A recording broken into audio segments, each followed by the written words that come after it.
This is an interview with Alice Lynd for the Youngstown Historical Center of Industry and Labor oral history project titled Women at Work.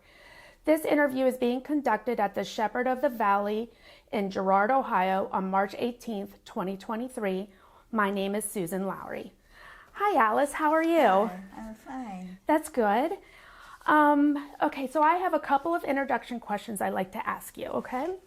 First of all, where did you and your family live when you were growing up? I was born at the beginning of the Depression in 1930. Well, my mother was pregnant, my father lost his job, and they didn't have regular work until January of 1940, so it was 9.5 years.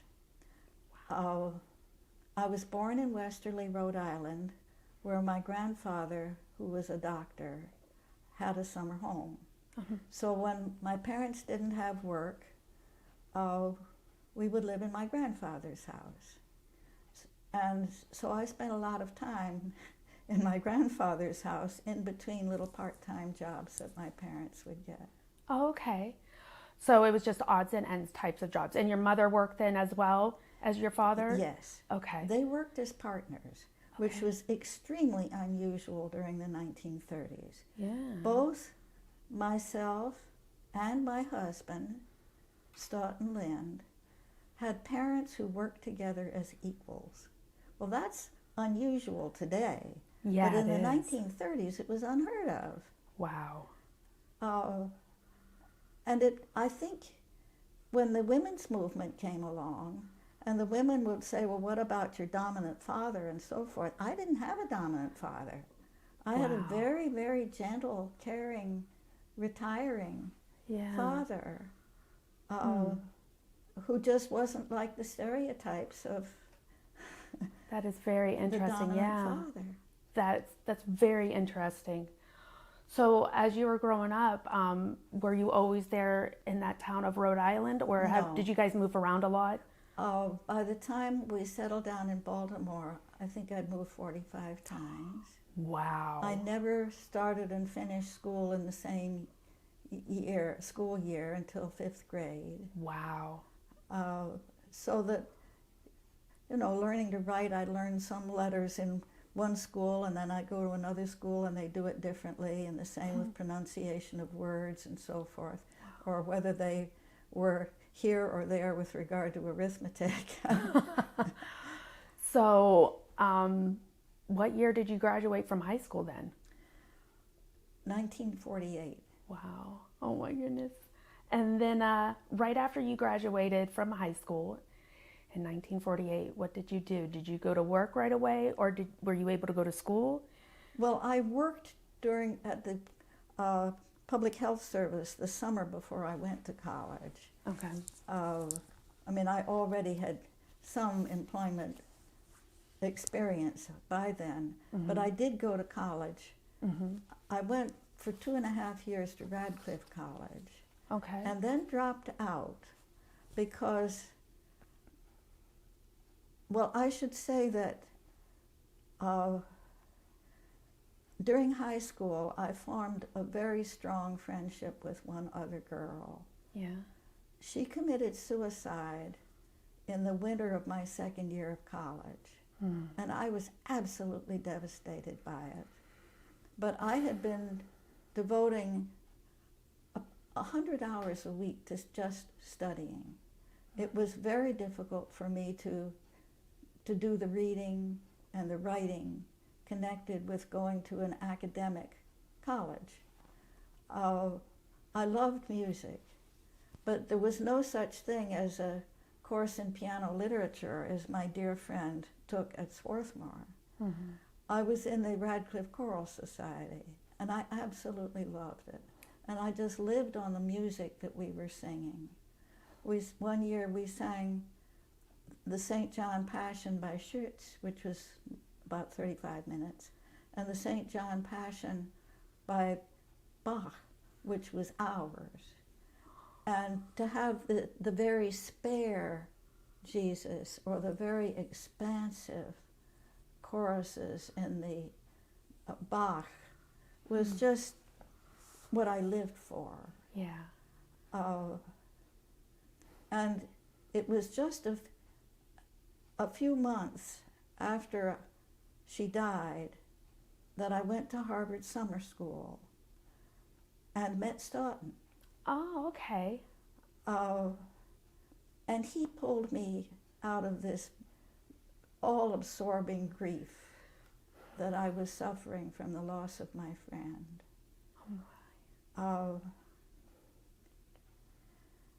And the reason, what made it possible for me to get to know him was my decision that if I couldn't go to college and have friendships at the same time, I better drop out of college. Oh, wow. Because I was just starved for the human dimension Yeah. that Radcliffe was not known for. I see.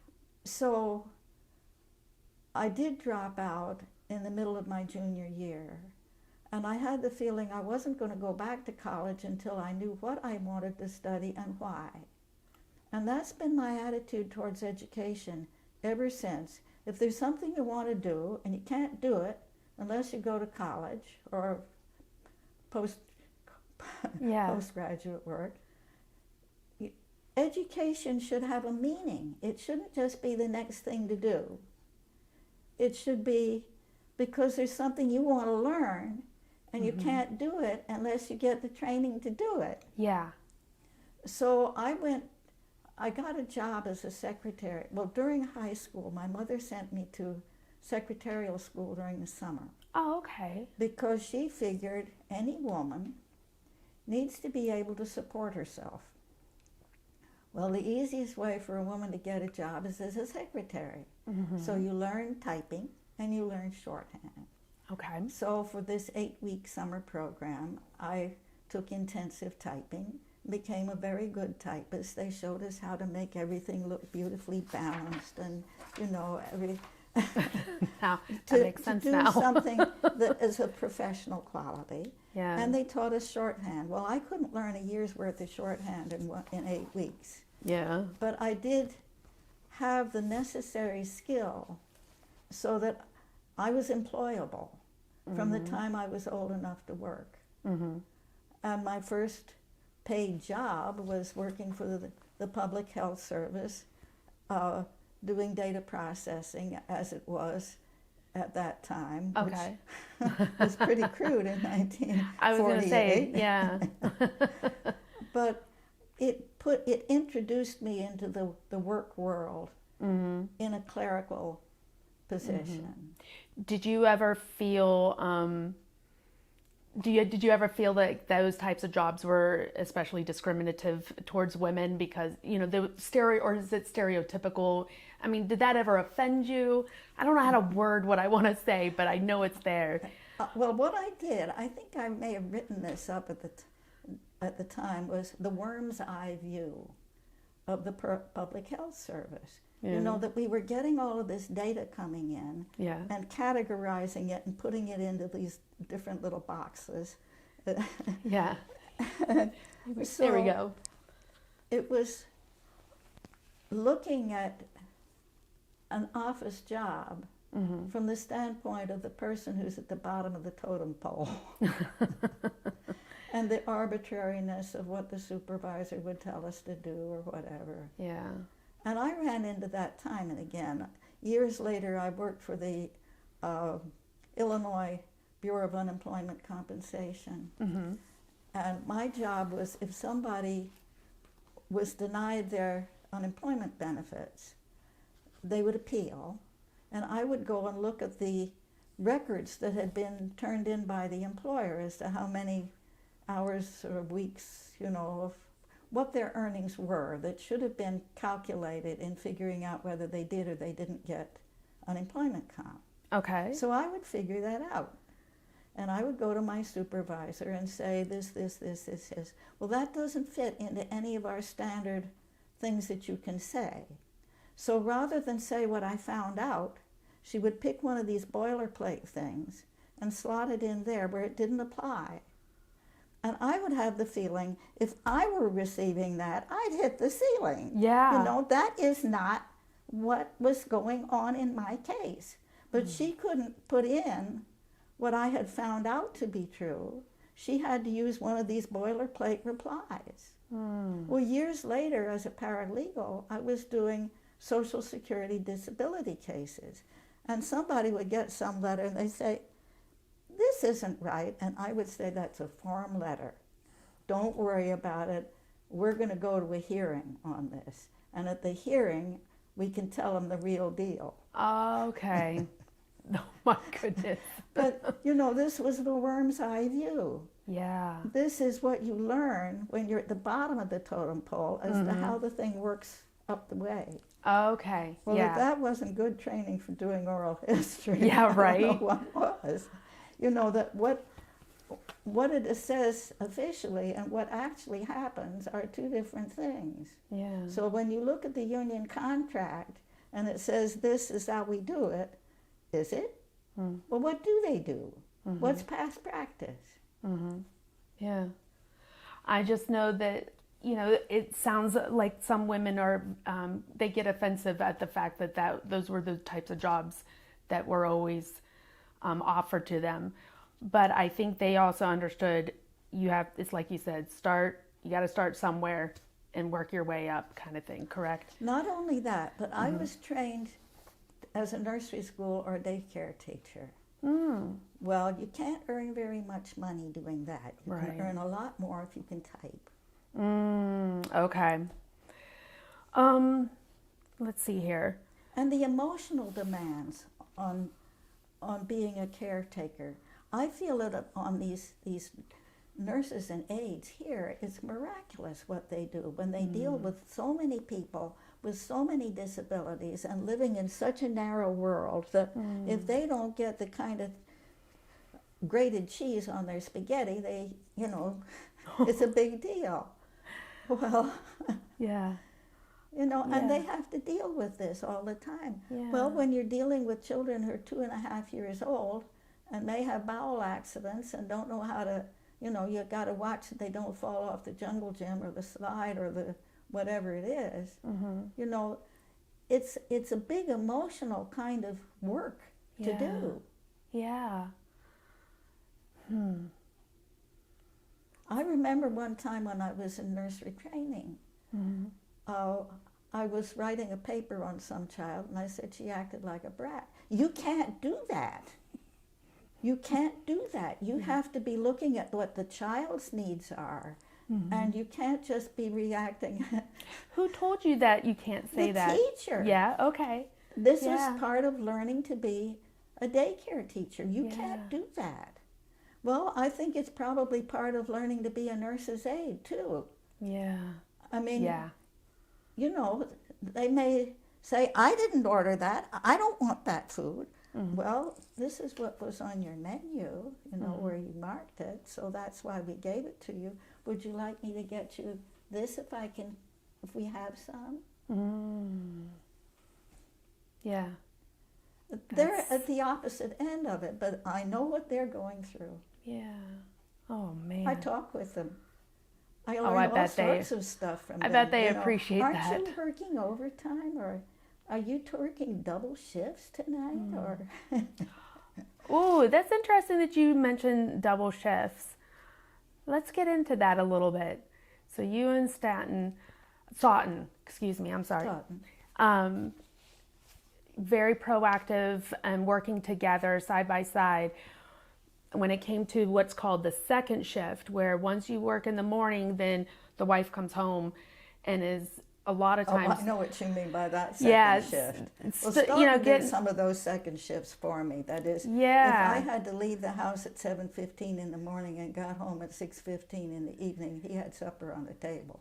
And that's but I impressive. would prepare the food on the weekends. I see. You would I mean, do I those wouldn't meal prepare preps. everything. I mean, if it was hamburgers, I didn't have to prepare it on the weekend. Right.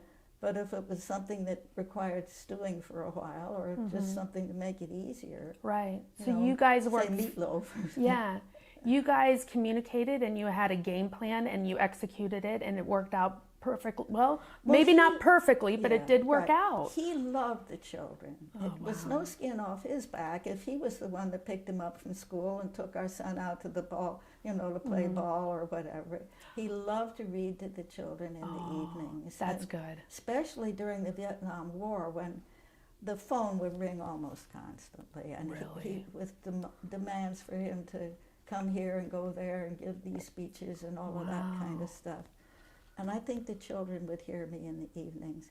I'm sorry he's not available right now, because he was reading to the children.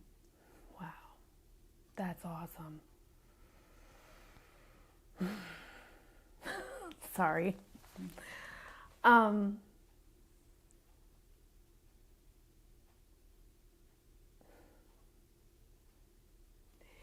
Sorry. That's awesome. That's all I can say. I just, there's a lot of kids out there that don't have a dad like that. His dad was a wonderful dad. Stoughton was a wonderful dad. His son is a wonderful dad. His grandson, our great-grandson, Yeah. is coming along in the same path. But Stoughton's father was a wonderful father. And it's gone father to son, to grandson. That's amazing. Yeah. How many children did you have altogether? 3. 3? Boy, girl, you obviously We had girl, boy, Mm-hmm. 3 miscarriages, Oh, wow. girl. So there's a big space between Yeah. number 2 and number 3. I see. An even bigger space between number 1 and number 3. Yeah. But those miscarriages related to our son falling out of the window and having an almost lethal skull fracture, Oh, wow. from which he made a complete recovery, but it took 5 years. Ooh. Stoughton going to participate in the Mississippi Summer Project, where his life was in danger, and Stoughton going to Hanoi during the Vietnam War when his life was in danger. Wow. Yeah. A lot of stress on your body. A lot of Mentally. stress. Yeah. Not good. But that's all right. You guys had a worthy cause. They were all worthy causes. Yeah, I know. But for that first year after Lee's skull fracture, the only thing I did was take care of him, and on Sunday mornings teach a Sunday school class.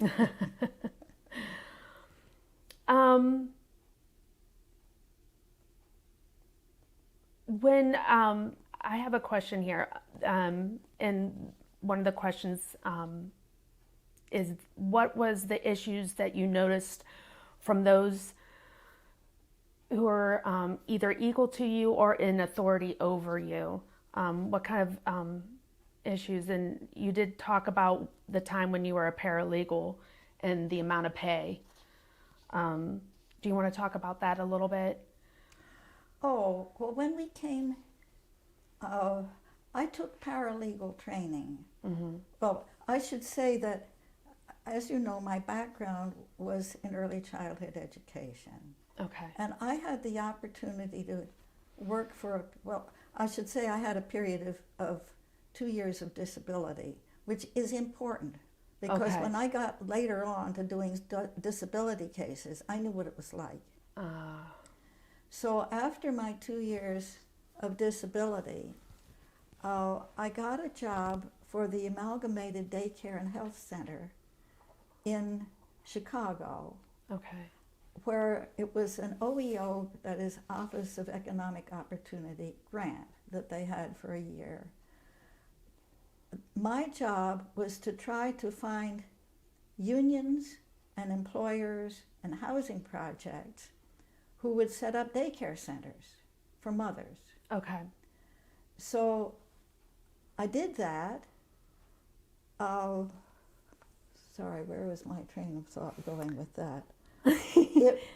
I was working for a union, and that in itself was a very interesting experience, because I was taught you can't say anything negative about a union. You can't say we tried this and it didn't work, so we tried that and that did work. It's everything is, you can't criticize the union. Okay.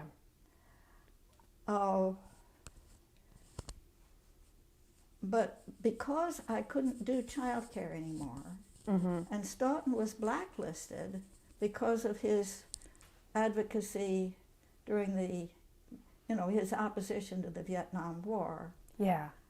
I couldn't do what I was trained to do, and he couldn't do what he was trained to do. Oh my goodness. So we decided we better start over. Well, he knew that I was very good at dealing with, selective service regulations and things related to doing the detailed kind of work in the context of doing law. And he was smart as anything, so he could get through law school more easily. Okay. So we decided to go into law, that he would become a lawyer, and I would work in a law office. So I got it. He went to the University of Chicago Law School, and I got a job as a secretary Okay. in a place that did legal work.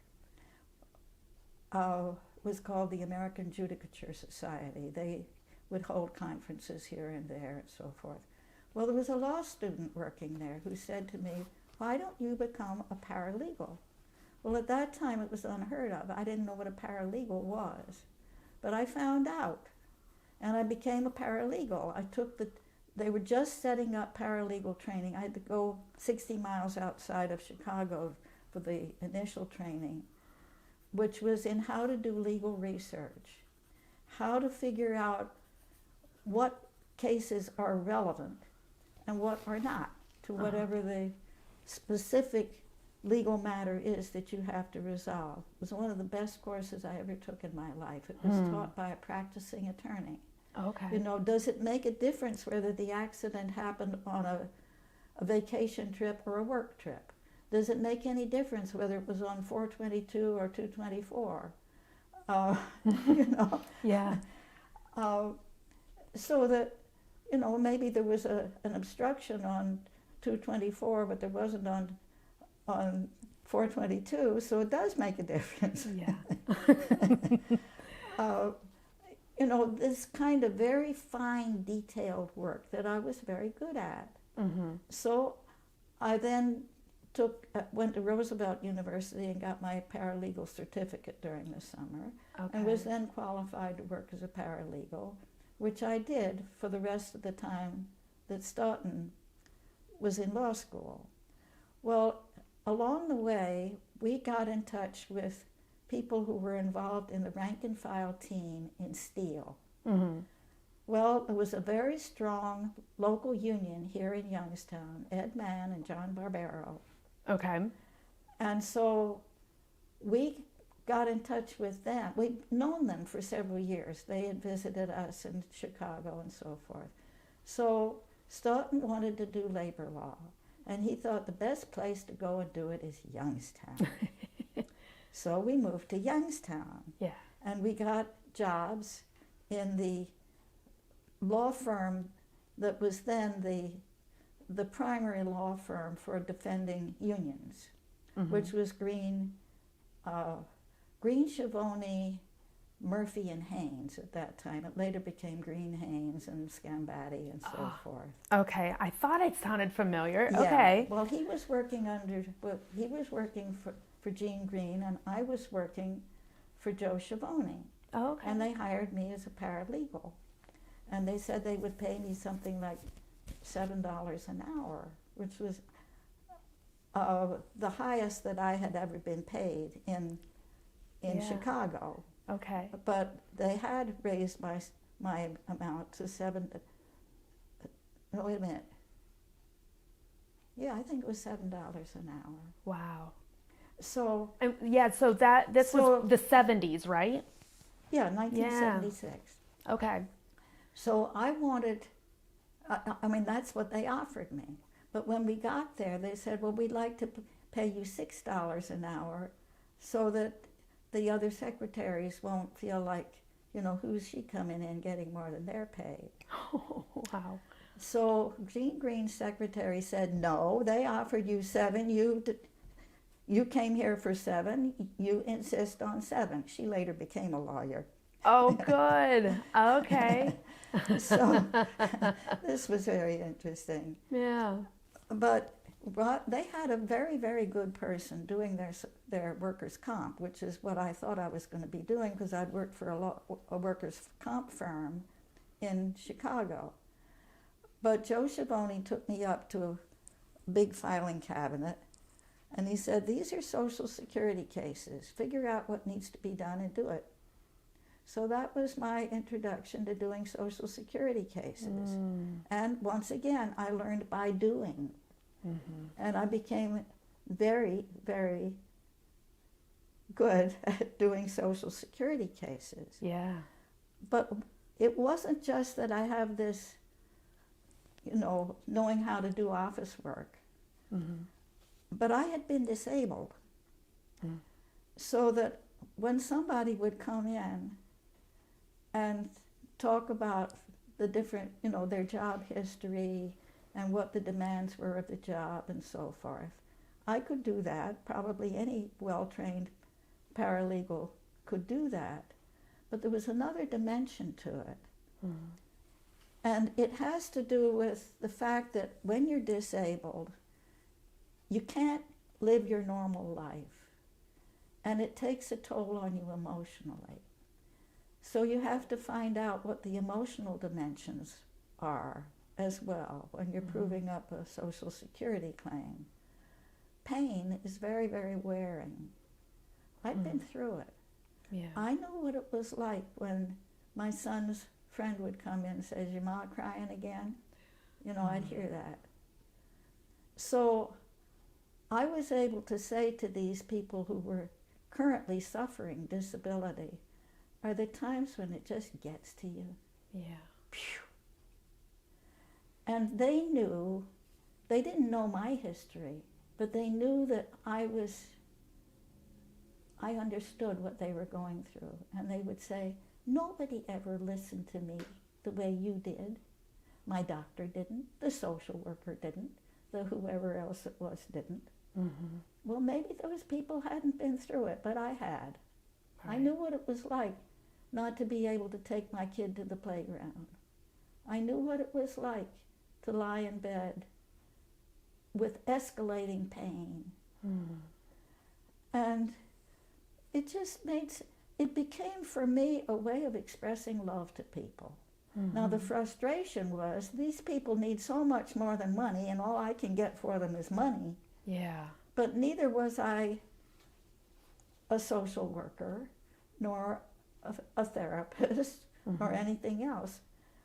But for example, there was one woman who had a hard time waiting to get her benefits because she was in an abusive situation where she needed the money to be able to move out to where her daughter lived on the West Coast. Yeah. I mean, these are human stories. Yeah. And they would take such pride in their work. I mean, there was one guy who worked for a bakery, and he knew how to assemble the line so that when the loaves fell into the pans, they got exactly into the pans. They didn't get, maybe partly in or partly out. And he said, the foreman said, you let Harold set the speed of that line. Nobody but Harold touches it. He was so proud of that work. Yeah. And there was a woman who did some sort of spot welding out at Lordstown, and I said, well, does that take much training to do? She said they could teach monkeys to do it in 5 minutes. These different sorts of things of what did you used to do? What were your hobbies and so? Well, I used to love to take the kids to the zoo. Well, you can't take the kids to the zoo if you can't walk. So that, these kinds of things, or a woman came in, she took just her keys. Oops, this has gotten some wet. Oh yeah, it did. It's, oof. Oh. You know what? The book is fine. Yeah. Is it? Yep. Okay. It is. All right. Oh, And, yeah, we'll just do this right here. let's see, which anecdote was I on? Maybe we Oh, better forget about that. Yeah, the individuals who had certain jobs, one with the loaf of bread, and then a woman who was Oh, I in a know. domestic Yeah. violence. That was you were leading up from that. Yeah, but the kinds of things that, oh, I know, this woman came to the hearing and she just brought her car keys and her wallet, her ID. Mm-hmm. Well, somehow or other, the question came up, why don't you have a purse? Hurts my arm too much. Oh. Well, if she's not carrying the purse into the hearing, there's something wrong with that shoulder, and she's not going to make repetitive motions all day. Yeah. Oh, wow. Well, how about for you personally, being a woman in the mid 1900s or working 60s and 70s with your husband, with other men, or maybe even while you were going to school off and on, how did you deal with difficult men being in these types of jobs where you're moving up, the paralegal, then a lawyer? Do you know what I'm saying? Yeah, okay. Because there's a lot of dominance there from them. Right. I worked for a time for the dean of Columbia University Law School. Mm-hmm. I was the admissions secretary. You know, somebody applies, I do all the processing of sending out for references and, you know, getting all of the files ready so that the admissions committee can look at them. Mm-hmm. And dealing with the statistics of who got accepted and who got rejected and so forth and so on. There were 4 occasions. This was when Stoughton was in law school. Okay. It was when he was in graduate school to get his PhD in history. It was much earlier. Okay. Okay, so I'm working I was working for the Columbia University College of Physicians and Surgeons. I'm sorry. That's okay. I'm afraid my age is showing. I was working doing for the so well. College of Physicians and Surgeons as the admissions secretary in the dean's office. Okay. Well, there were certain practices that I felt were, I don't know whether I should say shady or unprofessional or deceptive or just what words I would have used back then. Mm-hmm. But and the family was dependent on me for an income because Stoughton was in graduate school. Yeah. He had GI Bill by then, paid the rent, but I had to earn the subway fares and the $10 a week or whatever I spent on food for the family, or Wow. Oh my so man. forth and so on. Bought our clothes at the Salvation Army. Mm-hmm. But I was willing to give up my job to make an issue of some of these things. 4 times I went to the dean. I said, this is what we're doing. I don't think it's the right thing to do. Yeah. Half an hour later, he'd come back to my office and he'd say, Alice, I've been thinking about what you said. I think you're right. But the dean's secretary would tell me, you do what you're told. He doesn't want to know what you think. This was she telling me. He doesn't want to know what you think. 4 times I went to him, and each time he came back after half an hour or so and said, Alice, I think you're right. Okay. Well, after the 4th time, did anything change? Well, they changed those specific things. Okay, these 4 different. But he trusted me to keep track of money that he gave to needy students. Okay. He trusted me to do all sorts of stuff, to revamp their whole admission procedures and forms and so forth and so on. Okay. And I decided, well, Stoughton's only going to be in graduate school for another year or so I might as well hang on to this job. Yeah. And not, you don't want to have a job record where you're just a few months here and a few months there. Yeah. How about, I was kind of interested in this. Well, let me tell you Go another ahead. interesting thing about that Yeah. job was, suppose somebody calls in and wants to know what's the status of their son. Is he going to be admitted or not? Mm-hmm. The dean would not take the call. It would come to me, and I would have to say, well, it's still in the process. It'll be coming up, so forth and so on, because he didn't want some alumni person to say, well, this is what the dean said. Mm-hmm. They wanted it to come from a secretary, so they would have deniability. Okay. So when we moved to Atlanta, Stoughton was hired as a history professor, but I was hired in the dean's office to be the dean's secretary. I loved it.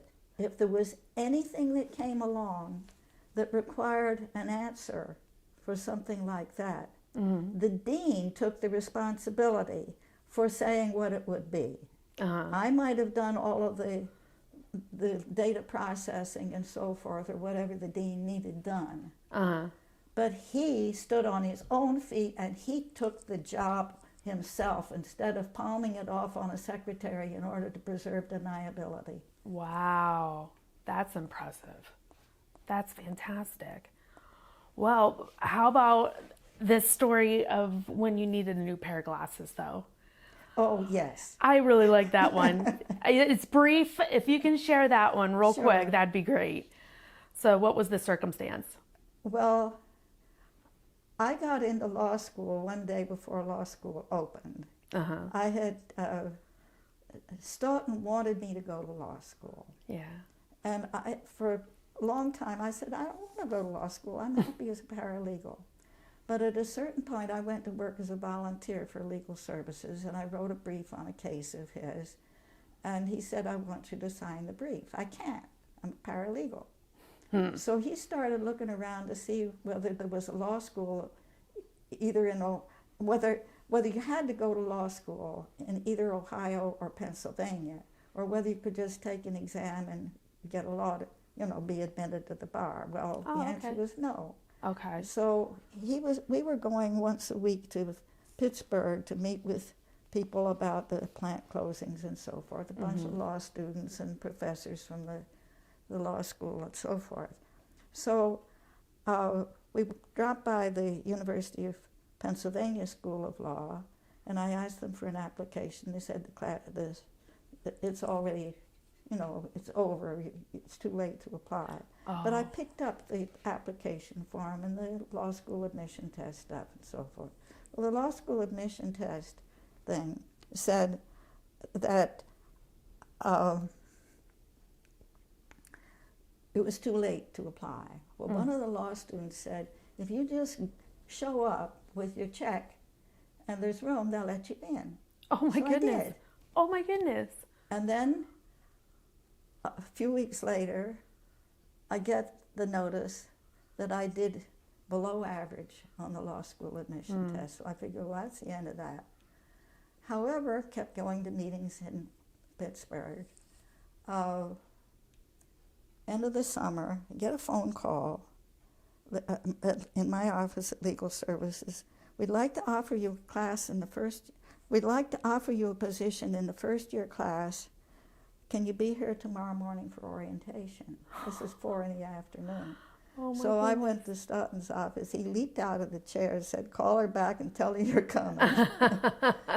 Turned out that one of the professors in these meetings was on the admissions committee. He had seen me coming to these meetings. Oh. He knew who I was. And he said, if we admit Mrs. Lynd, I know she'll come. Yeah. So they admitted Mrs. Lynd. Well, Mrs. Lynd had difficulty reading the fine print in the footnotes in the law books. Yeah. So I went to Union Eyes here in Youngstown to have my eyes examined so that, and get new glasses.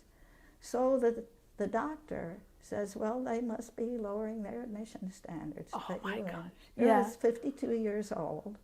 Well, to let a woman in, 52 years old, they must be lowering their admission standard. Well, that was the last time I went to that doctor. Yeah. That is, oh my gosh. That's hilarious that he said that. Amazing. So you have a mail saying, if we admit Mrs. Lynd, I know she'll come, which I didn't know. Yeah. Because I wanted to go part-time. Yeah. And they had said to me, full-time or not at all. So I went full-time. Wow. And Staunton, talk about support.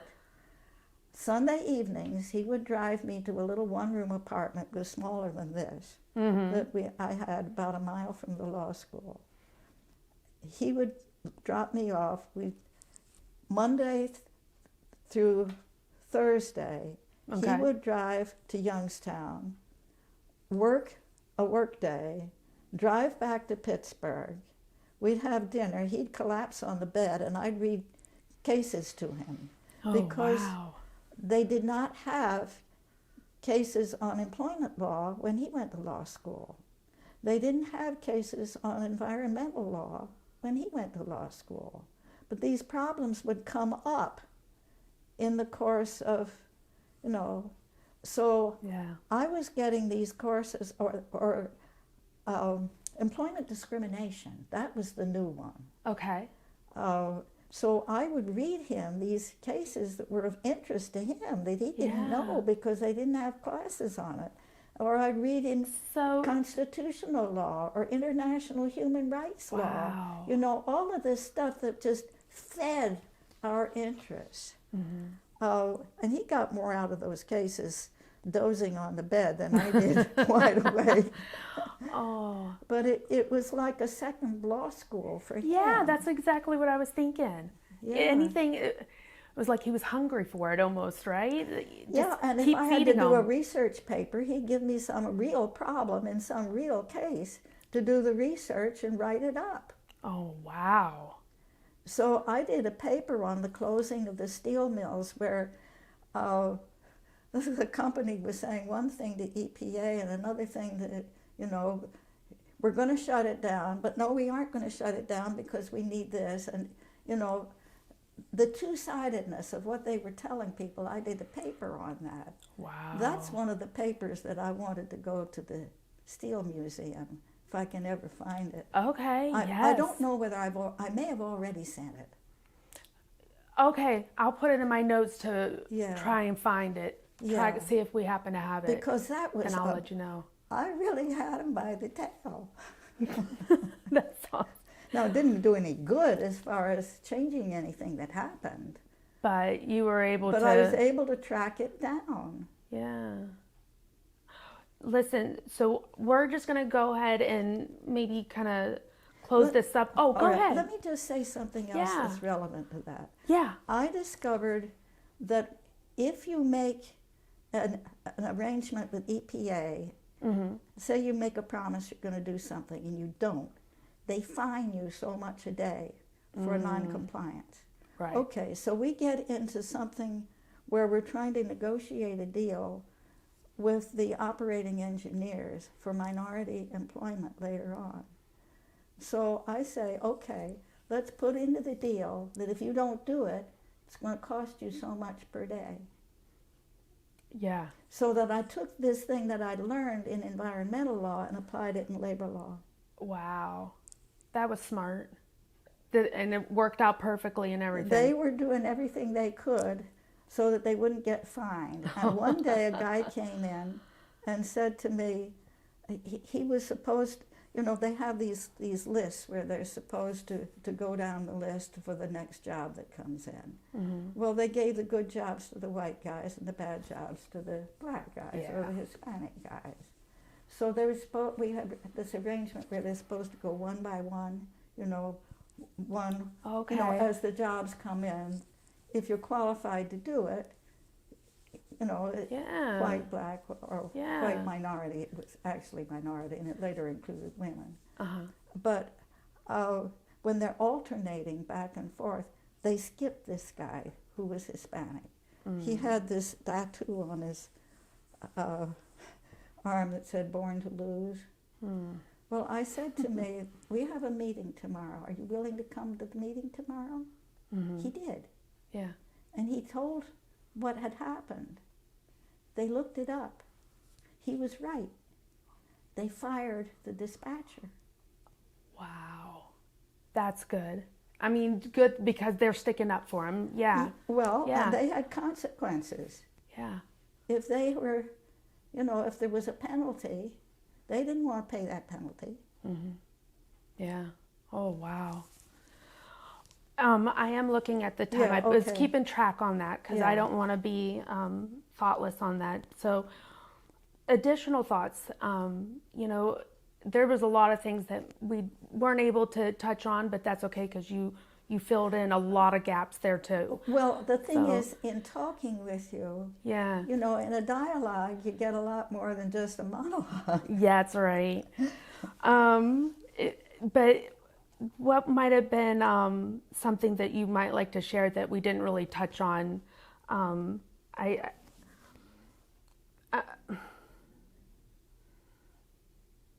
Oh, okay, wait.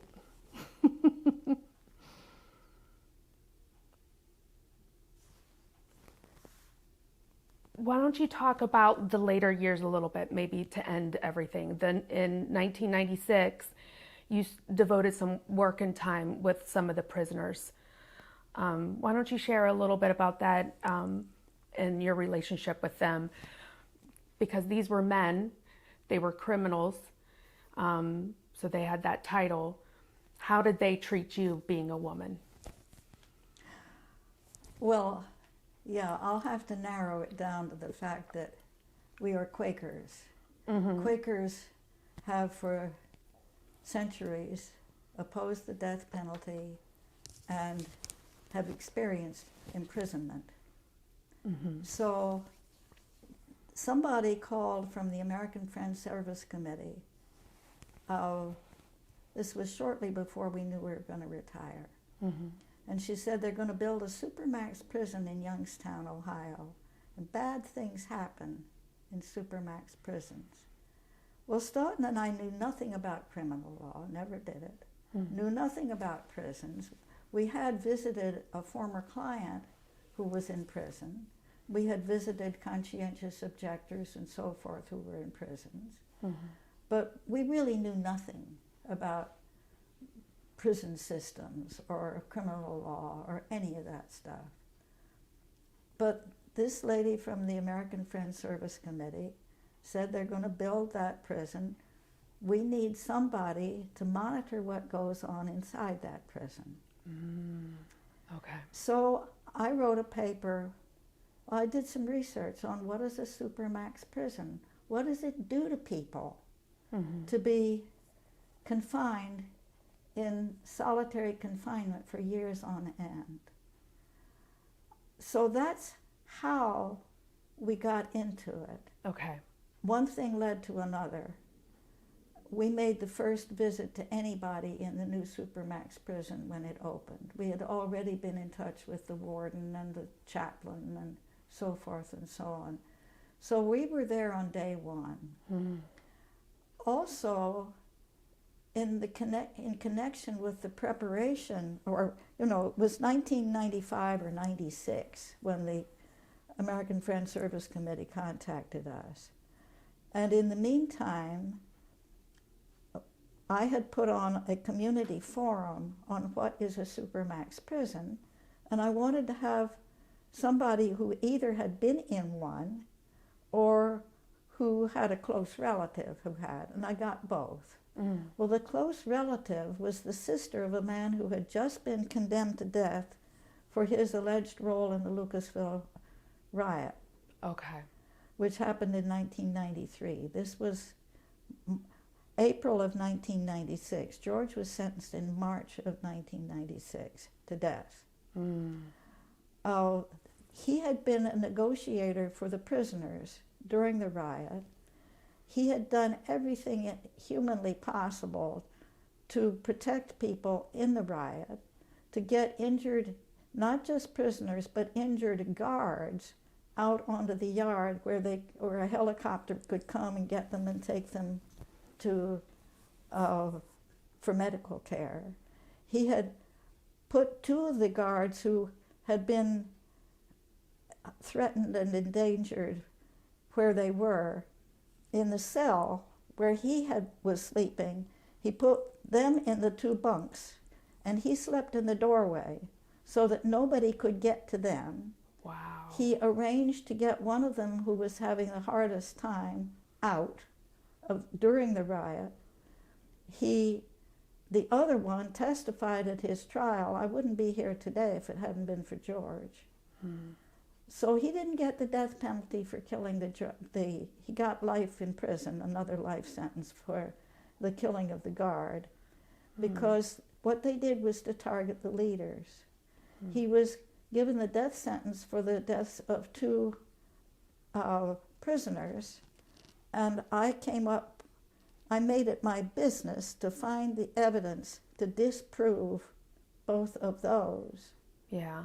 But he's still on death row for those, because under Ohio law, you can get the death penalty if you were complicit. And what the courts have said was that the leaders of the riot were responsible for anything that happened during the riot. And since he was out there trying to negotiate a settlement, he was one of the leaders of the riot. Oh, wow. Now, he opposed the killing of a guard during the riot. He was protecting guards. Yeah. But he nevertheless is on death row. So I talked with his attorney, and I asked her if she needed any legal assistance. And she said, well, we have the appeal, the direct appeal covered, but we don't have post-conviction review. Well, knowing nothing about criminal law, much less death penalty law, I didn't know what that was. Well, what's that? Well, everything that should have been in the record that wasn't. Okay. Well, how do you find that out? First of all, you have to know what's in the record, and the record was well over 6,000 pages. Oh. Took me about 3 years to master that. But in the meantime, OSP opened, and what did they do but send the guys who had been convicted of riot-related offenses to OSP?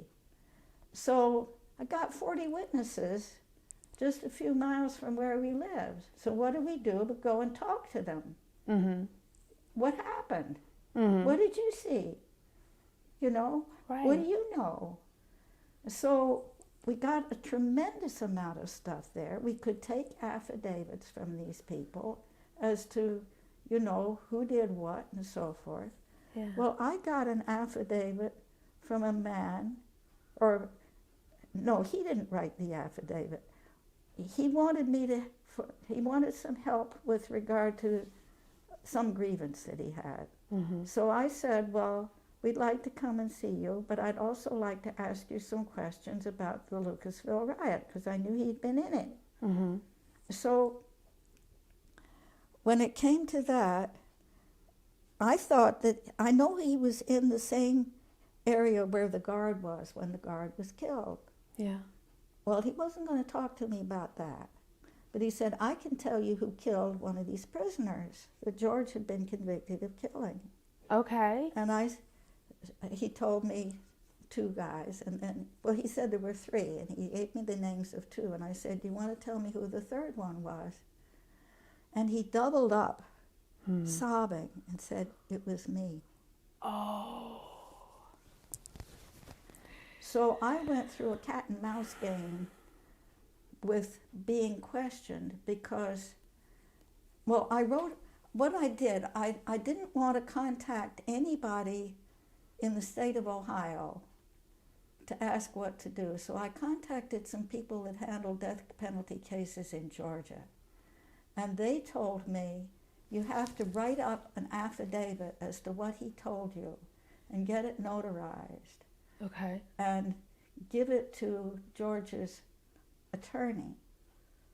So I did, but George didn't want to have it filed in his case because then he would be snitching on somebody else. Oh. So I gave this in person. I didn't mail it. I didn't do anything other than hand give it to his attorney on the post-conviction review. And she kept it in the file. Well, a few years later, she left the law firm. So another lawyer saw it. oh, look at this. So she turned it in. Okay. Then the prosecutor went after me, and for 17 months it was cat and mouse between me and being imprisoned because I wouldn't disclose what had been revealed to me in an attorney-client interview. Oh The my goodness. attorney-client privilege belongs to the client and not the attorney. So I said, I can't give it up because it's not mine to give up. It's Yeah. his. So they said, but you weren't there as an attorney for him. So the Court of Appeals ruled against me. And when indefinite imprisonment was hanging over my head, the guy wrote to Stoughton and said, if it means that she's going to be kept in prison, tell her she has to say whatever she has to say. Oh, So I did. Wow. And the end of that was that this guy was given, this happened like as his trial was unfolding. Yeah. His attorney, who was a public defender, called me and said, asked me to talk to the prisoner and tell him to take a deal that was being offered. He said, I ain't taking no deal. So I talked to the public defender. They were offering him 15 to life, which would have meant that to run concurrently with what he was already serving, which was something like 15 to life. So it would only mean 2 more years in prison than he would have gotten anyway. And they would give him a letter to the parole board or whatever it was. I said, when do those 15 years begin to run? Yeah. Do they run from the time of the riot, or do they run from the time right now in 2005 or whatever it was? Yeah. And the answer was, well, the attorney said, well, can they do that? Can they go back? And I said, well, they did it in other cases. So he got this deal worked out whereby he wouldn't have to serve any more time than he was going to be serving anyway. Okay. And he would get a letter to the parole board saying that he had cooperated. Oh. So he was better off at the end than he would have been had this thing not happened. Yeah. But that was a very difficult Yeah. time. But he was concerned enough. He didn't want you to have to go to jail on his behalf because you I were have a sticking to feeling your that guns. there was another guy in his pod who told him, you better not let her go to jail. Oh, really? Now, that guy has denied it. Yeah. But I know him well enough to know that he carried a lot of weight. I see. And if there was conversation in the pod, I see. I think he's responsible for that guy having done it. But the point is that at the end, the man who did it, well, I had found stuff like that there had been little bits of glass in the cell where the prisoner was killed. And this man said that he had killed the man by a piece of broken glass from the officer's restroom. Okay. And the coroner had found little shards of glass in the body of the man. So we had, for most of those things in the Lucasville riot, there was no independent corroborating evidence. But you have the coroner saying there were little bits of glass. You have the prisoner saying, I used not a blunt instrument, which was the implication that it had been done.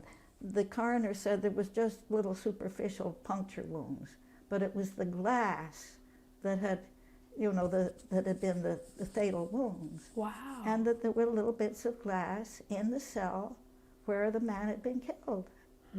So that corroborated what the prisoner told me, that he'd used a blade of glass and there was glass where he'd been killed.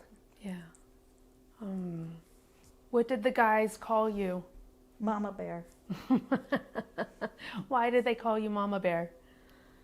Well, one time I was meeting with a prisoner, and